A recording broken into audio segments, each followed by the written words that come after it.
This is a HP Compaq 2800 Elite mini tower, apparently, except it's pretty big. It's definitely not a micro ATX tower. And just gonna see what it is, what's inside, whether it works. Wow. This is very, very dusty in here. As you can see, this has got a serious amount of dust in here. So I don't know if it works. I have a suspicion. I mean, it looks like it's been used for a long time. So, and it's got HP power connectors. So these are entirely proprietary. So these systems, you know, you can get them as gaming PCs, but then how do you add a graphics card if you need a power connector for the card? In fact, where are the power connectors for the drives? Okay, so there's one extra SATA, and then there's a cable that's missing here for the other SATA drives. And then, for example, if you did have this, would this have multiple connectors? There's sort of two more SATA connectors there. It's an odd PC, really. There's not many trays for storage, so why is it so big? We've got a network card here, fan there, and yeah, missing power cable there. Let me just have a look what power supplies in it. It might be a 320 watt power supply. There's a close-up of the power supply label, in case that's interesting.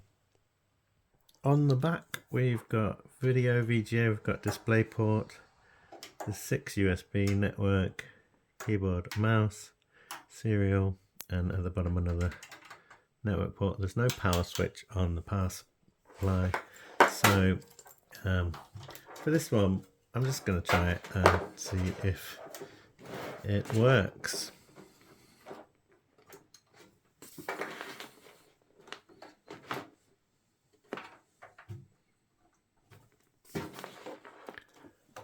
Plug in the monitor, make sure that's on, then plug in. I think it's missing a foot. Plug in the power cable, and then we've got a light on the motherboard here. Then I'll try and find the power button.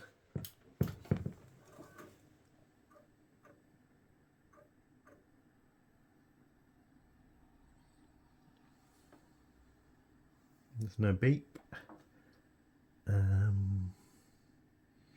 This fan is spinning under here.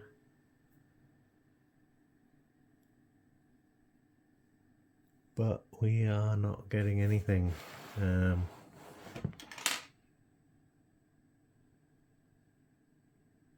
Quite difficult to do anything with this in terms of testing the power supply. Replacing the power supply is kind of out of the question unless I got another HP power supply. Looks like it might have had a graphics card at some point because this slot here is missing. But yeah, that is a dusty PC. And it's switched off. So that's in... Oh, was it switching on again? Interesting.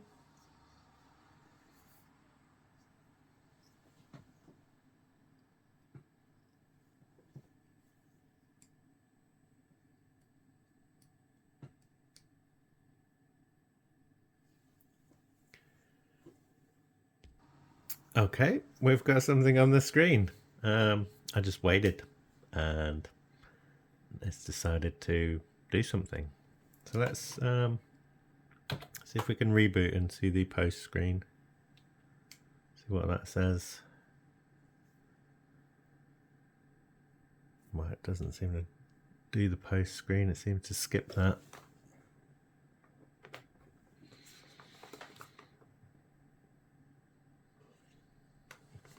It's using about 40 watts at the moment. Trying to boot from the network, and there's no disk obviously. So let's see if we can get into the BIOS.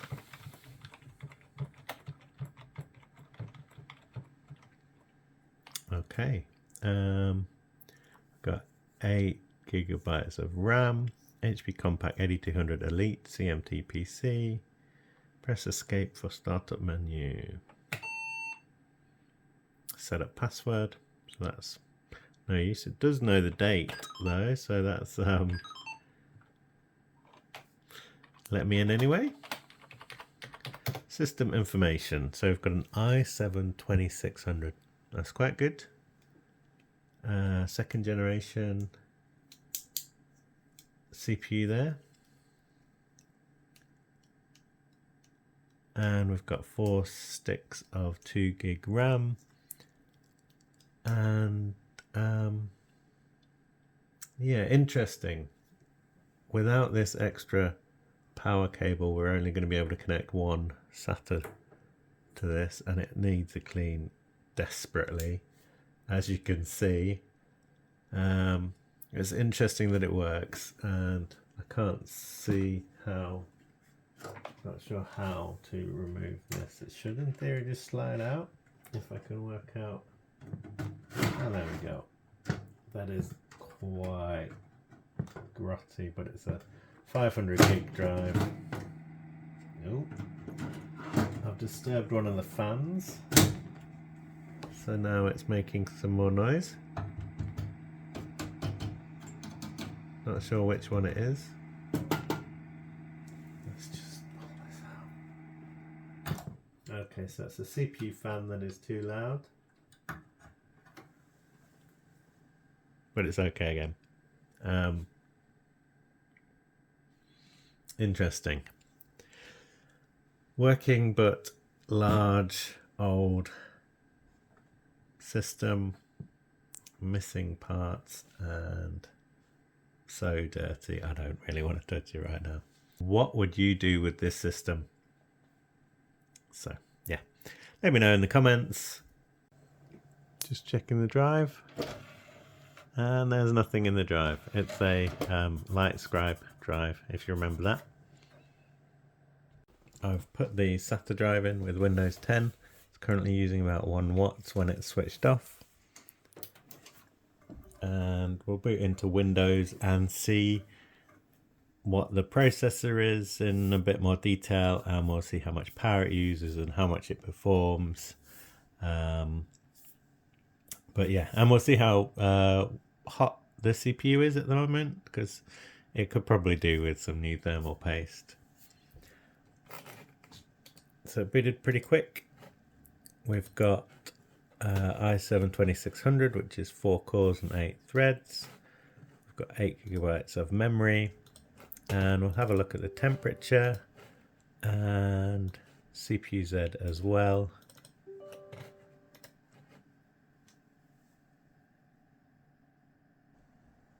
So this is a Q67 motherboard from 2011. Memory is in dual channel, and we'll run a bench and we'll see what the temperature does, how much power it uses. We're looking at about 87 watts at the moment.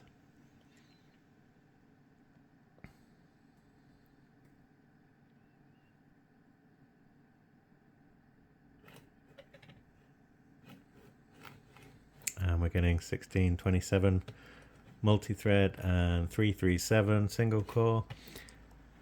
And I'll just stress that so that we can sort of look at the temperature again, see how much that goes up, whether the fan speed increases. And you can see it uses like turbo boost to give us quicker speeds. But yeah, seems to work quite well. Isn't too loud. I think, you know, if you've got 4 cores and 8 threads, over 3 gigahertz, that's quite a usable processor. And with 4 memory slots, there's the potential to upgrade the memory quite well. So yeah, let me know in the comments what you do with this system. Obviously clean it. I know that is needed, and it needs another cable for the SATA power. They look like they're on eBay quite cheaply. But yeah, let me know what you do with this PC. Been running the stress and the stress test on CPU-Z, and the temperature of the processor has got up to 88 degrees C. So that is too hot. Well, it's just too hot basically. This will need fresh thermal paste and the fan and heatsink cleaning. Still climbing. It's 89 degrees C here, and the fan is increasing in speed.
That is dry thermal paste, and it's not a copper core, just aluminium, which is a shame. Due to the clear and present danger of the CPU overheating, I am going to sort out the thermal paste. So need to get rid of the dry thermal paste.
horror lurks beneath. Having to use this tiny little screwdriver to reach through the gap to undo these screws. But yeah, let's have a look at, I don't know, 10, 12, 13 years of accumulated dust. Hopefully we won't lose the screws.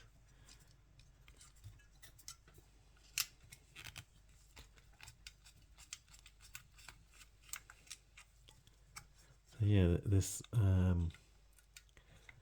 was gonna just be a quick look at this system. Okay, there we go. I doubt air can really actually get through there very effectively at all. So I'll clean that. So this was going to be a relatively quick look at this PC, but there's some things that just need to be done, and sorting out the thermal paste and this heatsink is something that needs sorting out right now. And tomorrow, when it's acceptable to use a vacuum cleaner again, I'll be able to vacuum all of this system properly,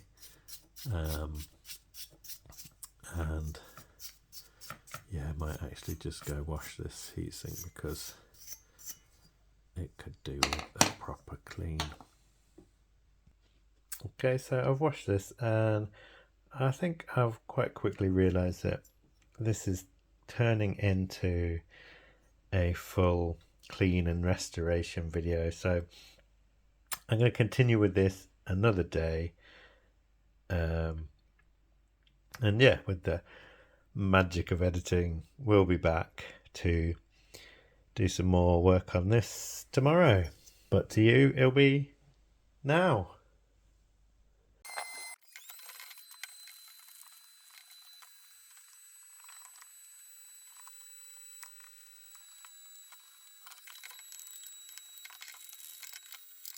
Okay, I guess that gives us something to work with.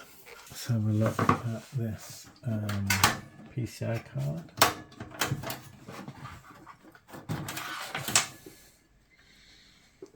It's an Intel network card.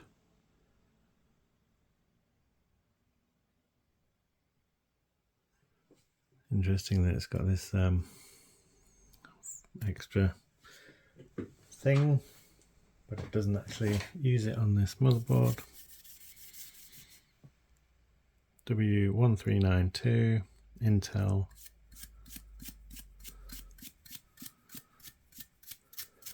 So I think this is going to take a full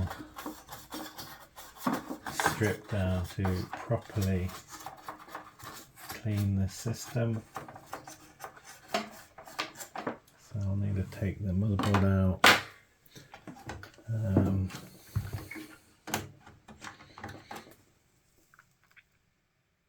It's got DDR3 memory. It's the annoying Kingston stuff, but it's actually a 2 gig stick, kit of 2, 4 gigs, a kit of 2 2GB sticks. I really hate the Kingston naming system that they use for memory and the labels. It's much clearer on other brands where it actually says how much memory this chip is.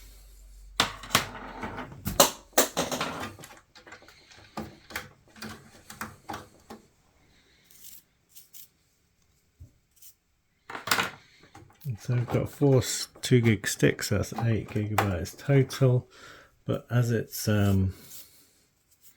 got 4 slots, it should be quite cheap and easy to upgrade this to 16 gig if needed, and potentially put in a low power graphics card to turn this into a gaming PC perhaps, and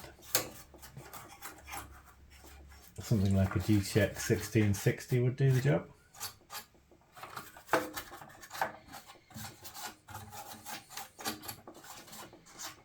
It's already beginning to look a lot better. But there's also dust on all of the cables as well. And of course this needs completely cleaning, as well as the heatsink fan. That's just such a thick coating, it's pretty crazy. And it's just surprising, I guess, that it's never been cleaned before. I mean, maybe it has. But yeah, you could see with the temperature getting up to 90 plus, it was in desperate need of proper cleaning. And of course I'm going to vacuum all of this stuff.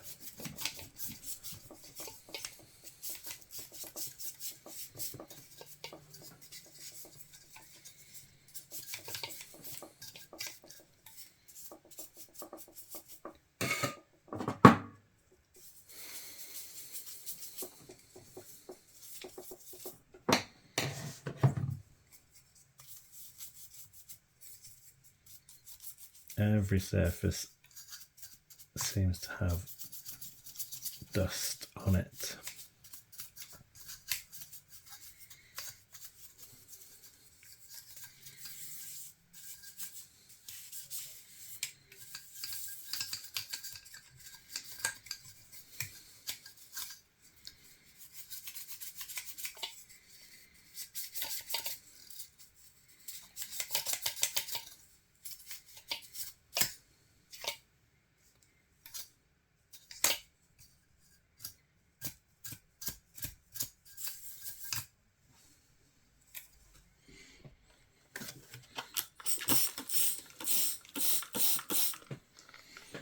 Just going to give things a bit of a wipe.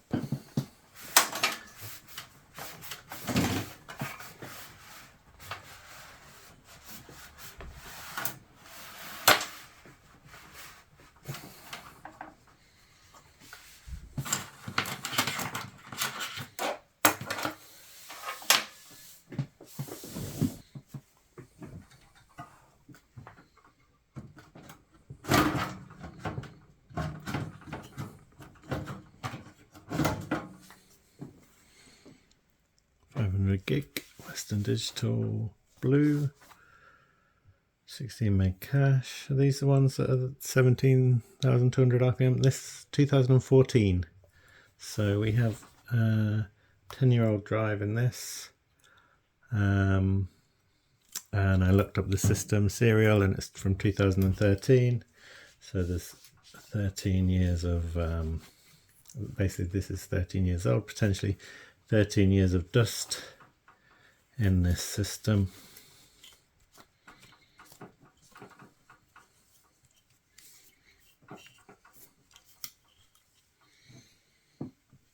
So let's give that a wipe.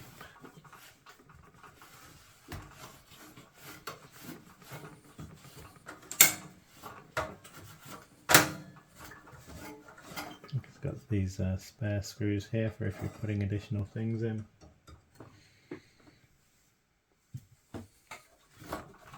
Some up here as well. You should put additional optical drives in.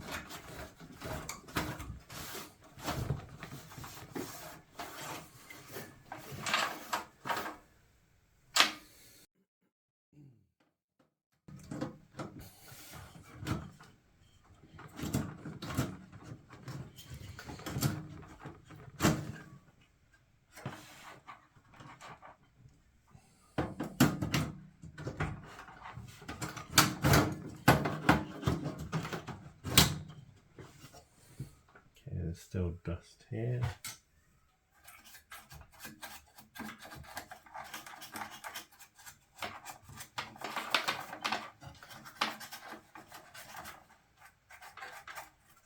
basically on any surface there is dust.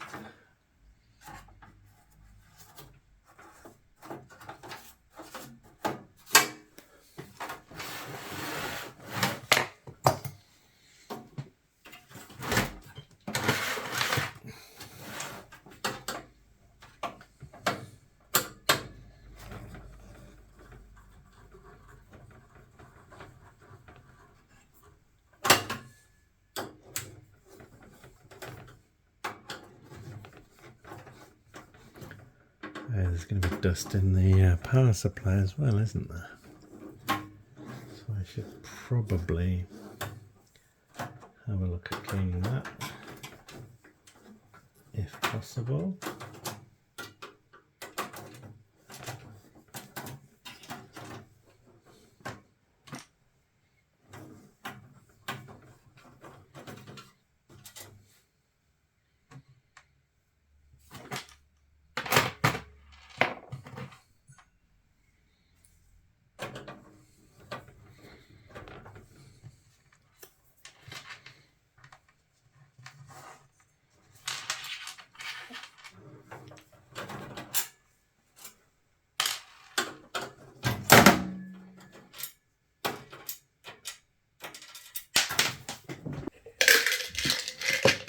Always good to have somewhere to put screws. This is another dusty fan.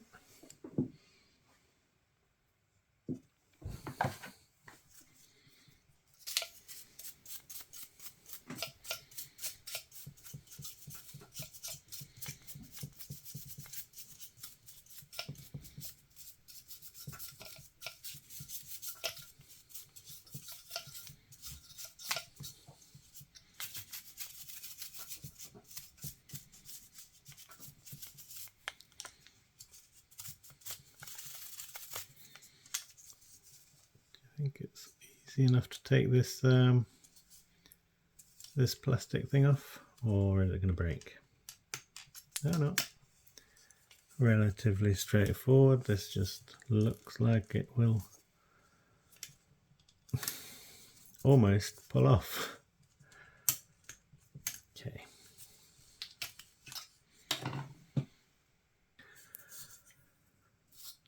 Wow, this is dusty.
So that's looking good enough for now. And it spins quite smoothly. Let's give this all another wipe with some spray.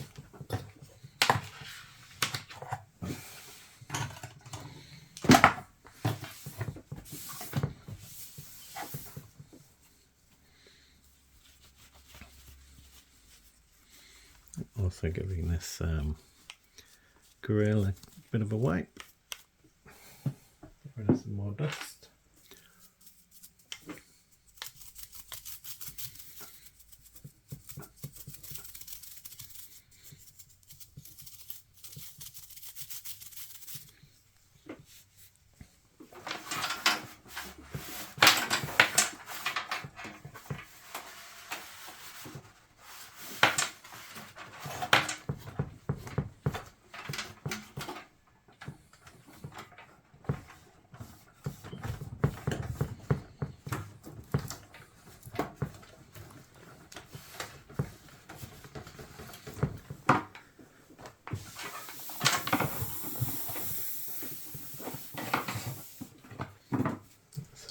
the power supply.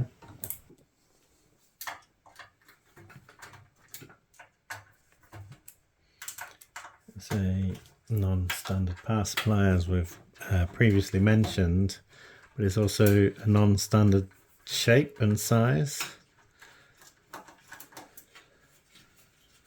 So even if we did kind of want to replace it with an ATX power supply, it wouldn't fit. So yeah.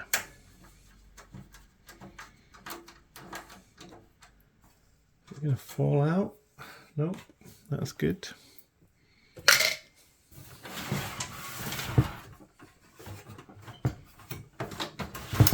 Now it's got like a clip way back there.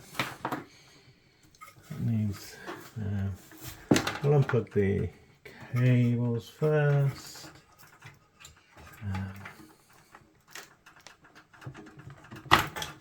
Press that in and it should slide forwards and out.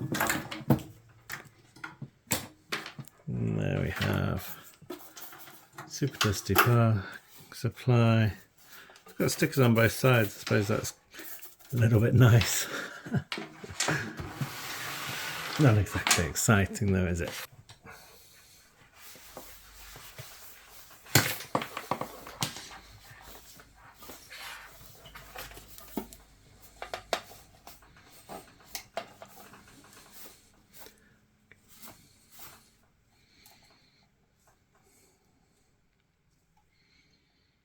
And yeah, that is full of dust in there as well. Do we want to take this apart? Not really.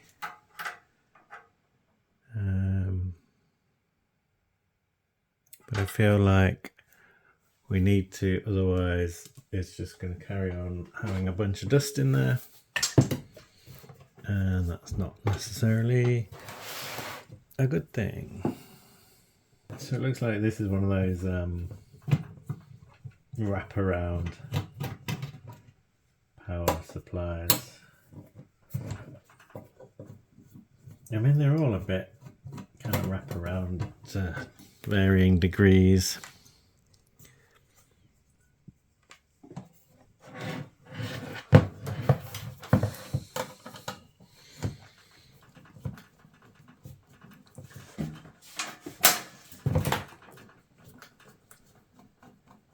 Every time I move, this table rattles something.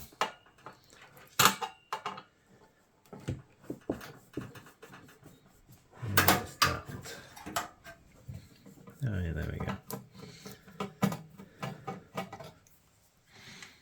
So will this come off?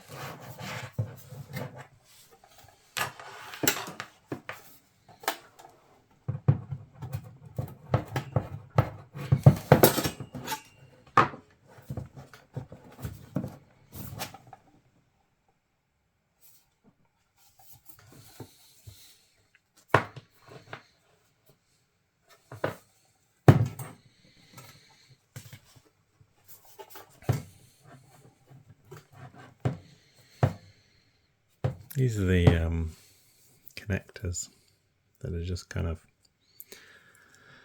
weird. So few connectors.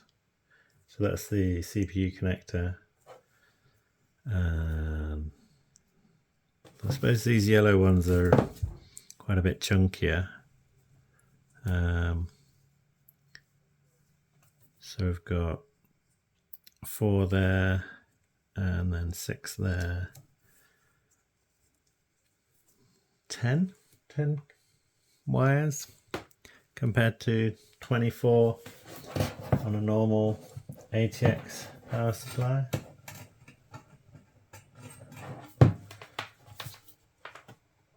And I'm going to have to slide this the whole way back. Probably.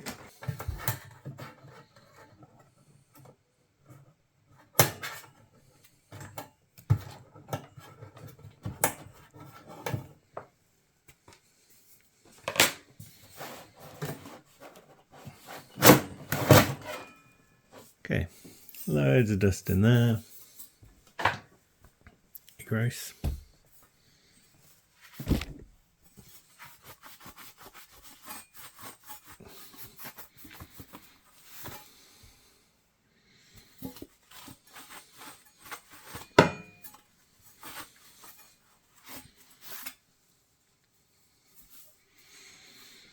Giving that a wipe, and then this is the HP power supply.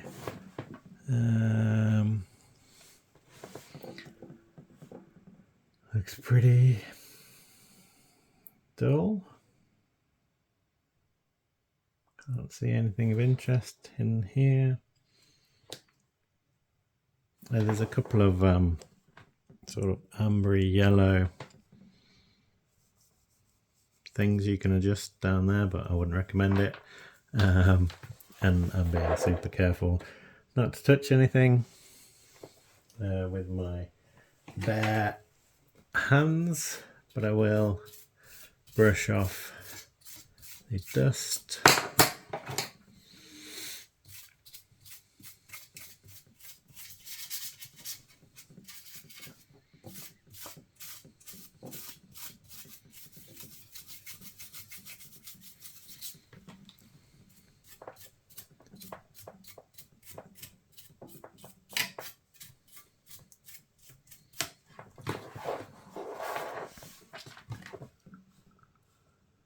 And try and get some off this fan as well.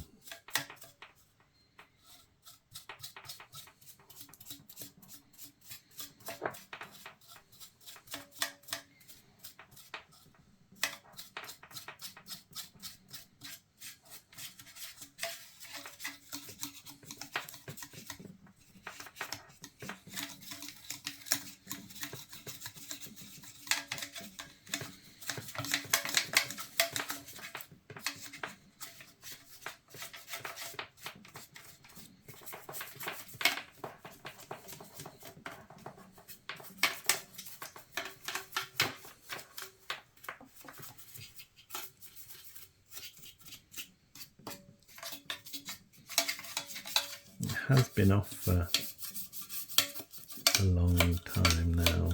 Well, quite a while.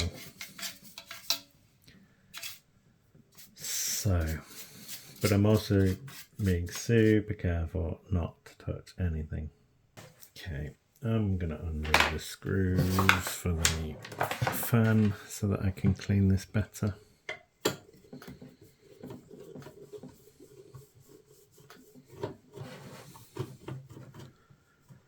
The more screws I take out, the more I'm going to have to put back in, and the longer this is going to take. But you don't want to come back to this and do this all over again. May as well do it once and do it properly.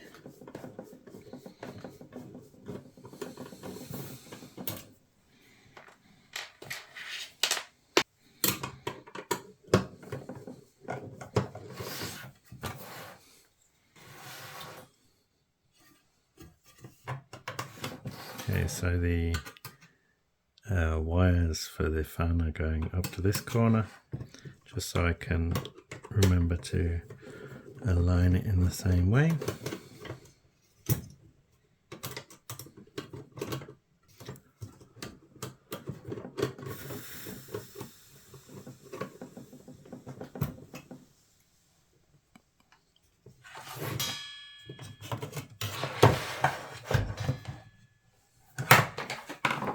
Wish stuff would stop falling over.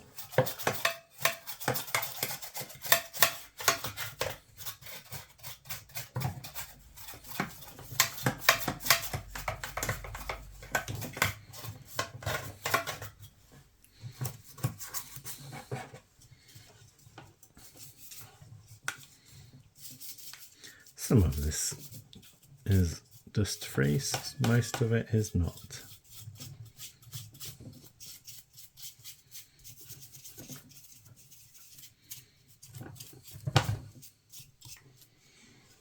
This is an ABC fan, 12 volt, 0.41 amps, PFAF hydraulic bearing.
Okay, let's start putting this back together.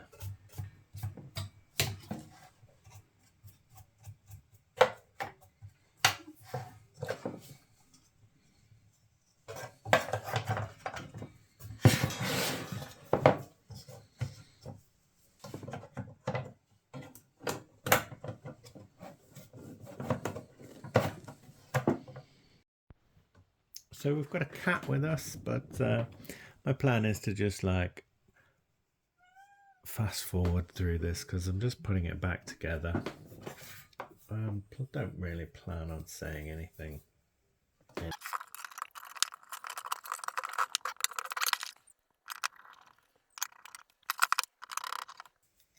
And I'm gonna take the motherboard out because I've got this far. I've moved everything out of the way, so I may as well. And cables could do with a wipe anyway.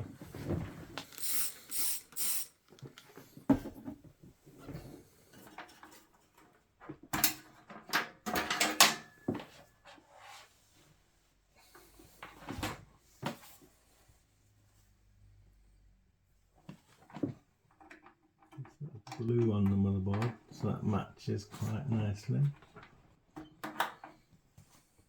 Got SATA, but it doesn't have those little metal clips.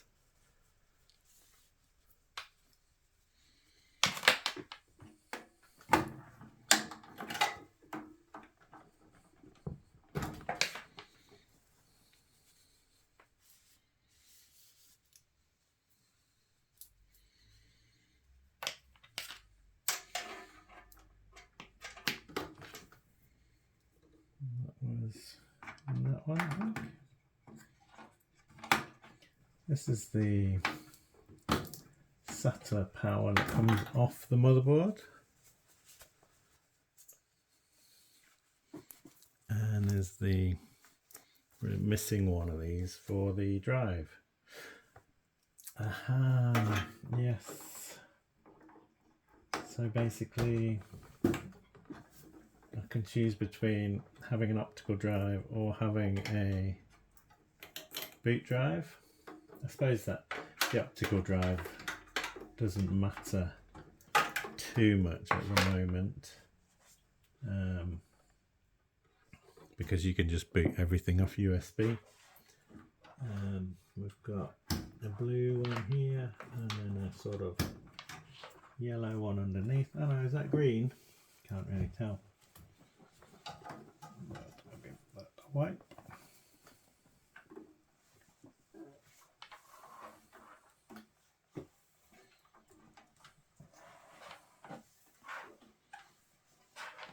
And we've got another one here. Front panel connector.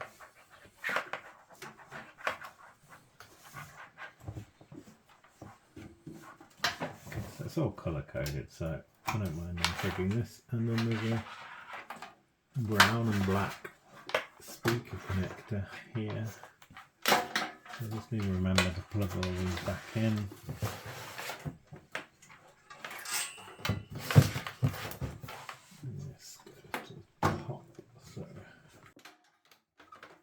So the screws that this uses are these star or security. Yeah, they're not security. You don't need a little dot in the middle.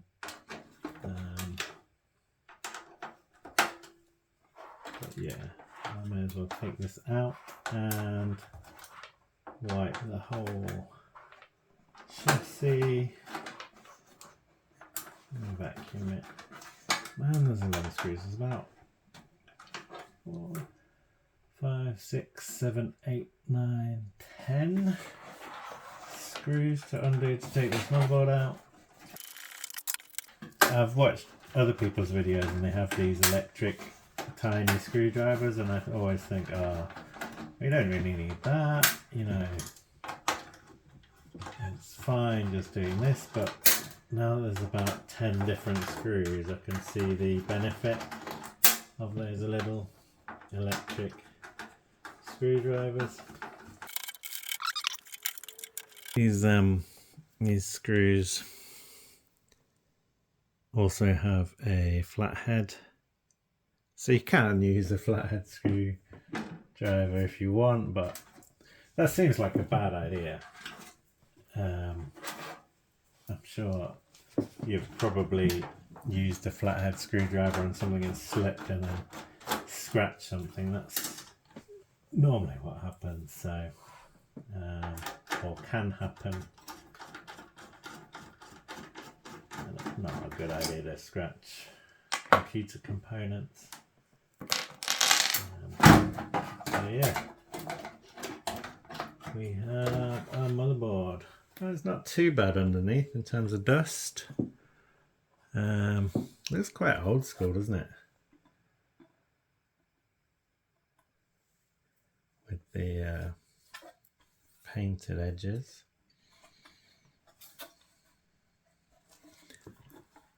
So we can give this a, now that we can see it a little bit better, we can get rid of a bit more dust.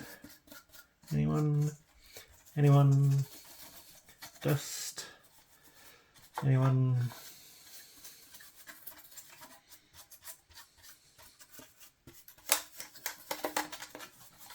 HP FXN1 Handel Rev B.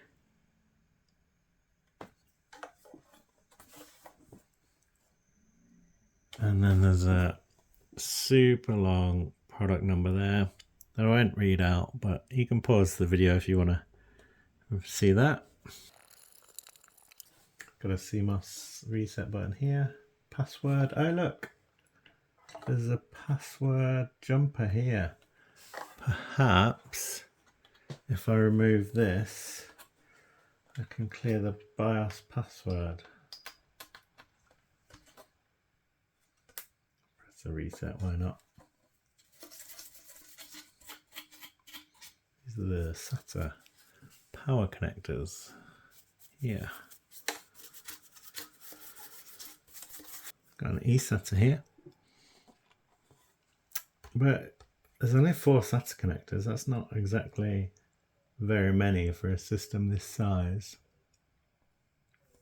I think I saw some dust somewhere on this side, so I may as well give it a quick brush.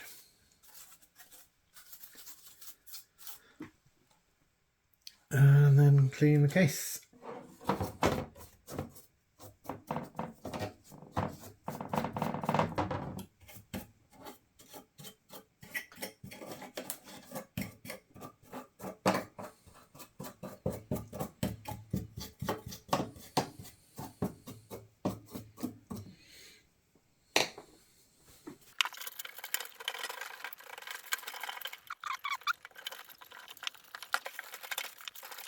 I think that will do. So that's interesting. The heatsink doesn't actually screw into like a thing on the back of the motherboard like other models or other motherboards in general, but it screws into the actual back of the PC. These bits are where the heatsink screws into, so that's kind of a bit different. Probably why this alignment of all these 10 screws matters so much. I'll put the memory back in while it's out of the case. Then we can have the satisfying or semi-satisfying click.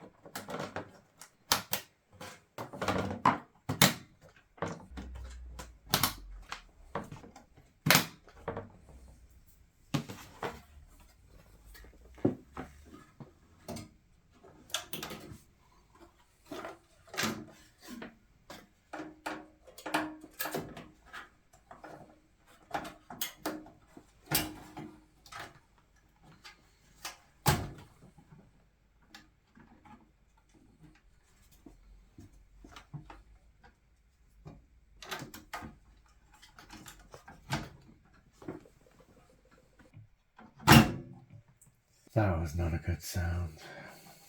Okay, this is where I need to lie the system on its back and put the motherboard in like normal, rather than trying to do it the difficult way.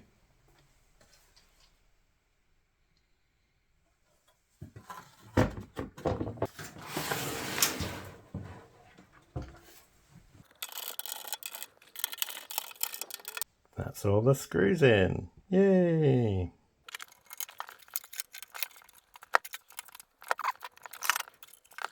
May as well put a fresh CMOS battery in. Remember that I've adjusted this password CMOS password jumper. Hopefully that will let me use the BIOS password.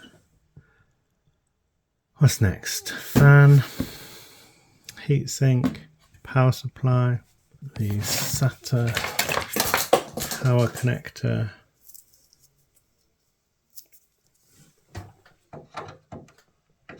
which I may as well connect to the drive for the time being.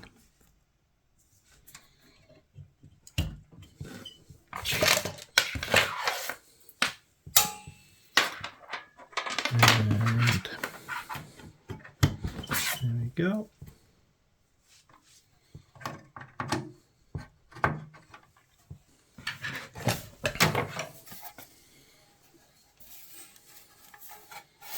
It's that way around, wasn't it?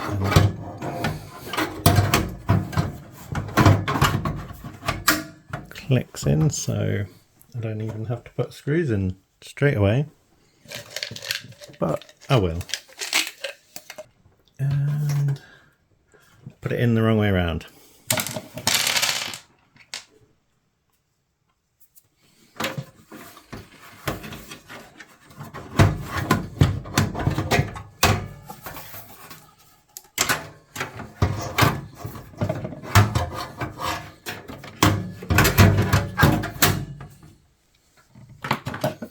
So these are these proprietary power connections. Anyone know why HP do this, other than the obvious reason of making it so that you can't just fix your PC without having to go directly to HP for the parts? Is there any kind of technical reason why they might do this? Any benefits? Is it just so that they don't have to make another 10 wires and therefore this power supply is 10 pence cheaper than another power supply with more cables? Right, thermal paste. I think we're up to the heatsink bit, but you need to put the heatsink back together with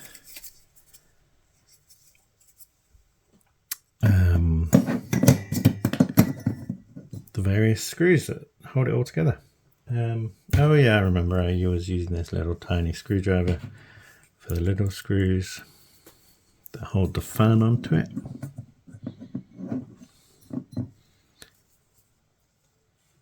This is awkward, isn't it?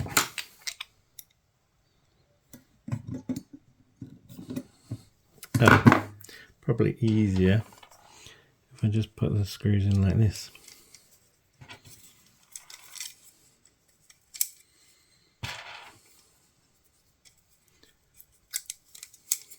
And this is fairly short, so I kind of need to make sure it lines up. Is that right? It's got this weird off-center design. Okay, I think that is the right way around, and then this can go that way, which means the fan should reach the motherboard connector.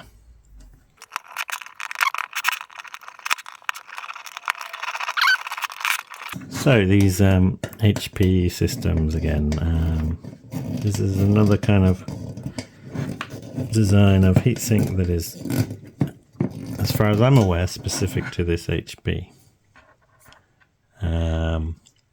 If this dies, for example, if this fan dies, I should be able to find a replacement fan, or does it have to be an HP one because of the connection, etc., part number there? Do I need this, or will any fan do? These are some of the reasons why these systems are not a good idea. If anything breaks, can you get replacements, or do you have to buy specific HP parts? And what happens in 10 years if, you know, HP don't exist anymore? Can you still get parts? Will people still be making these parts? Whereas, you know, the standard OEM parts, the Intel parts, the standard design and layout, people make options for the parts you need, easier to repair. So yeah, if you are looking for a system, and there's hundreds of videos about how you turn an old HP desktop that's really cheap into a gaming PC, but the money you kind of save could be really important at the time, but if anything goes wrong, how easy it is to repair. But yeah, kind of off on a tangent here. I mean, it is well made. Does seem well made, and nice touches like a fan guard. Welcome.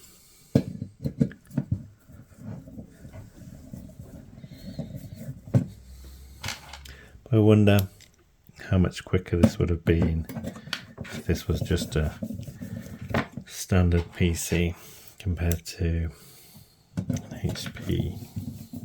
I've got another HP system that's older than this, and it seems to have a standard power supply. So there's someone somewhere who's decided to do things this way, and it doesn't help the consumer, is the main point of all of this. Okay, so this is a hot heatsink, hot processor. It's not got a copper core, so let's put some nice thermal paste on. MX2.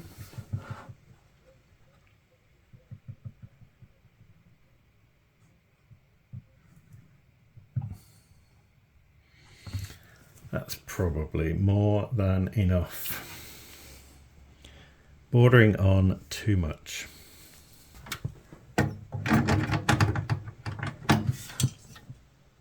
Yeah. Oh, and now we're back to the other screw screwdriver.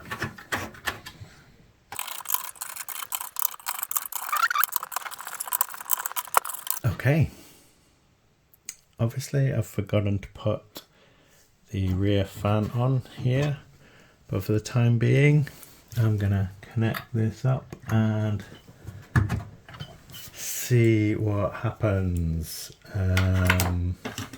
And I'll use the drive I was using before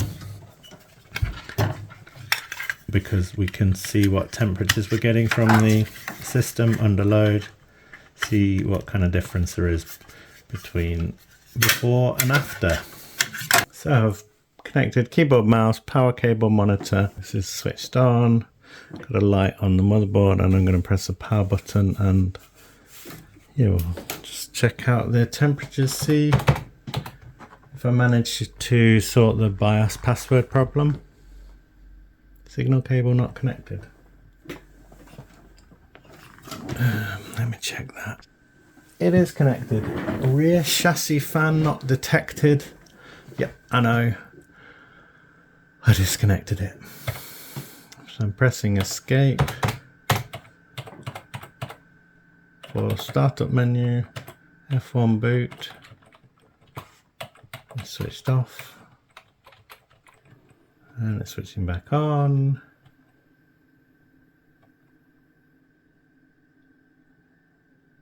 I'm going to see if I can get into the BIOS. I know that the chassis fan is not connected. Okay. Nope, it didn't want to go into the BIOS for us.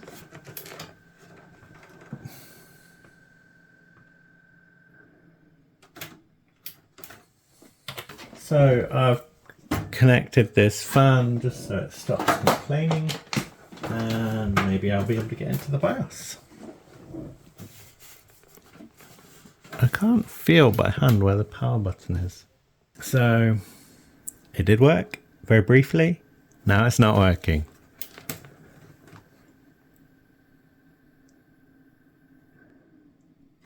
And that's kind of really my whole sort of ramble about these systems, is that if you run into any kind of problem,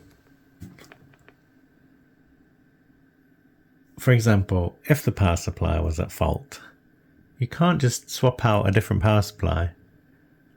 Nope, because it's got a stupid HP power supply. I don't know what's going on now. I mean, there's probably a reason why all these PCs have been given to me. And the reason, there'll be reasons why they've not been fixed or put back into use, because probably there is some kind of fault with them. I mean, this one, I thought it would be overheating, and that's a reason why you would stop using a system if it's overheating. But okay, we're getting something. Okay, it's booting. Maybe it's just very slow at starting up after it's been off for a while. Right, let's check the temperature.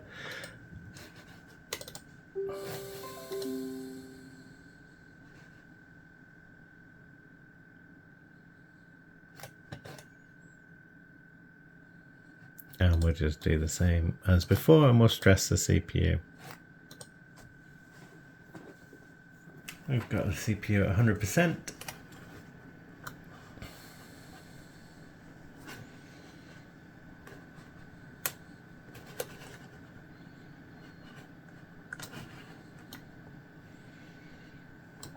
And we can just see the temperature. So I've left this running for a while now, and we're already seeing a big improvement. It's just gone up to 60 degrees C there, but it took quite a while, and I'll leave it running a bit longer. But compared to the temperatures we were getting earlier, this is a massive improvement. The fan's not getting as quick, it's not having to ramp up the speed of the fan as much as it was. And yeah, I'll see if I can get into the BIOS, see if we can clear the password on that. But yeah, I'll leave this running for a bit before I do some other stuff with this. Okay, I've done another while now. It's been a total of about 12 minutes, I suppose, and we're at 60 degrees as maximum temperature, hovering around 58, 59. So I think we have basically given this system a new lease of life, and I might leave a little note somewhere in the case, just saying, writing down the date of when this was done, so that say some future person uses this PC and looks at it and says, oh, you know, how long's it lasted, they'll know that it's kind of the date of the thermal paste change. So yeah, I'll just restart, see if I can get into the BIOS this time. I've just switched it on, just this second, press the power button, and apparently F10 is the key to get into the HP BIOS. It didn't ask me for a password. That's good.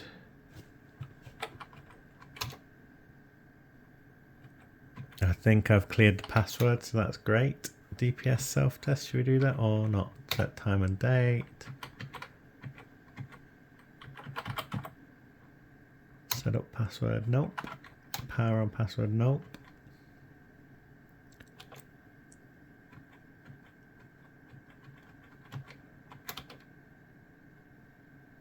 Huh. Lots of security options.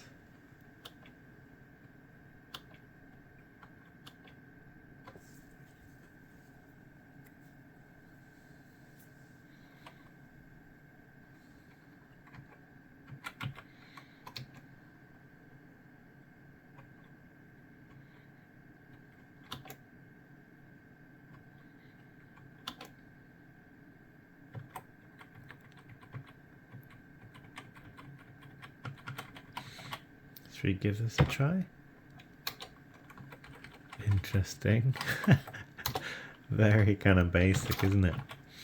Power on options, quick boot, post messages. I want post messages.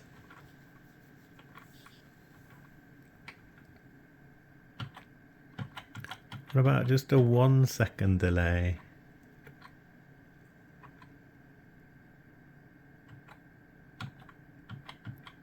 Ooh, interesting.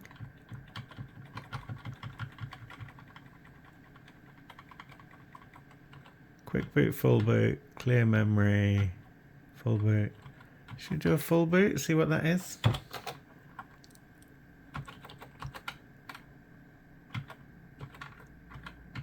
Nope, save changes, exit. Let's have a look what we get.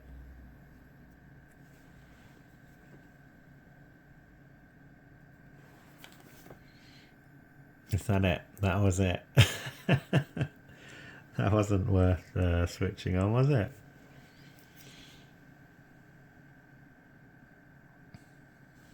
So let's see what other kind of options we get. Actually, I think this is kind of where we could wrap this video up. It's been super long, and no doubt it'll take me quite a long time to edit this. It doesn't like this restarting idea, does it?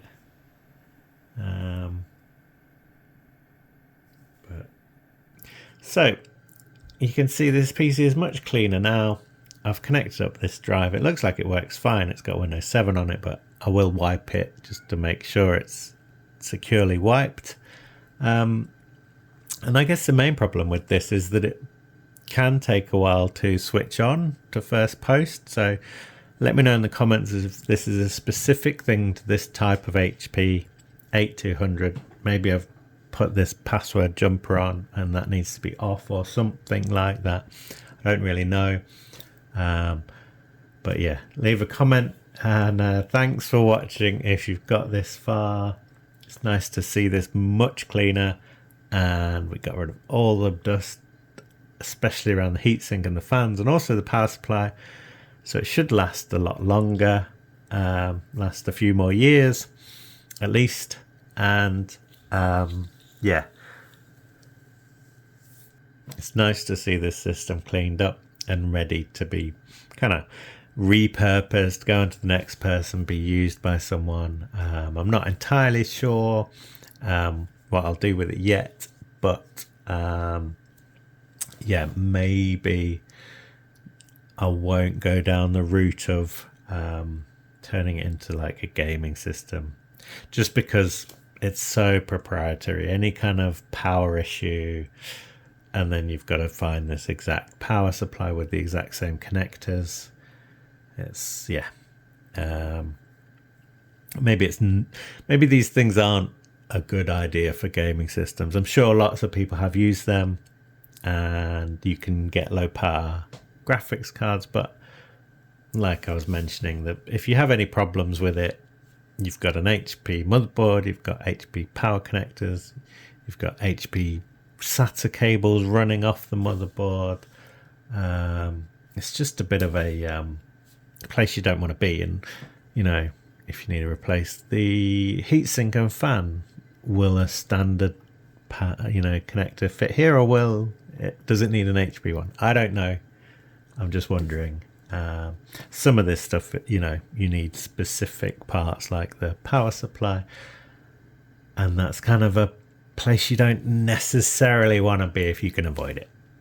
But horses for courses, is that the saying? Hopefully I'll be able to edit this into a video that's not too long. But thanks for watching. This is like a nice working PC for the most part. All right, thanks for watching. Bye bye. And I've just realized that I think I have put the fan on the wrong way around, and therefore the heatsink is too far over this side, kind of almost touching the memory sticks. I think the center contact point is still in between the middle of here, so it doesn't matter which way around you put it in terms of it contacting the processor, but it does matter in terms of this lopsidedness of the actual metal, which means it's far too close to this memory, and we're gonna have to switch that around. And if you spotted the mistake on the video, well done. You can see the before and after, and see that this should be further over this side, so that so that it's not bumping into this memory. But these things happen. Right. Bye. Bye. We obviously forgot to pop the front off, and hiding behind here is a whole bunch of dust. So we'll clean this up and get all of this dust sorted out. So these HPs had some pretty clever features. On this side of the case there are also some feet, and you can take this out, and this comes out, and you can twist it sideways or put it back in sideways,